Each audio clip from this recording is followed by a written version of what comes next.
আমরা তপন সাংস্কৃতিক সেবা মঞ্চের পক্ষ থেকে নাট্য পার্বণে তৃতীয় বর্ষে আমরা আমাদের এই কচিকাঁচা সমস্ত সবাইকে নিয়ে আমরা মানুষ মরুর উদ্যানে নাটক নিয়ে 27 তারিখ 8টার সময়, রাত্রি 8টায় রঙ্গমঞ্চে আমরা যাচ্ছি।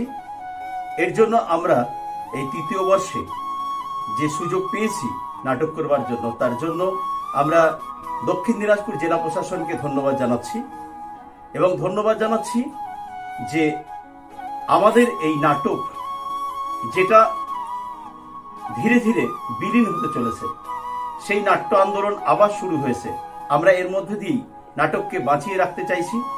আর শুধু আমাদের নাটক নয়, 26 তারিখ থেকে 30 তারিখ পর্যন্ত যেসব নাটকগুলো হবে, আপনারা সবাই বালুঘাটবাসী থেকে আরম্ভ করে দক্ষিণ দিনাজপুর সকলেই চলে আসুন নাটক দেখতে। খুব ভালো লাগবে, আমরা সবাই থাকব এবং নাটককে বাঁচিয়ে রাখুন। আগামী দিনে এই নাটকের মধ্য দিয়ে সমাজের সংস্কৃতি বেঁচে থাক, ছোট ছোট ছেলে মেয়েদের এই সংস্কৃতি উজ্জীবিত হোক, এটাই আমাদের কামনা। ধন্যবাদ দক্ষিণ দিনাজপুর জেলা প্রশাসনকে।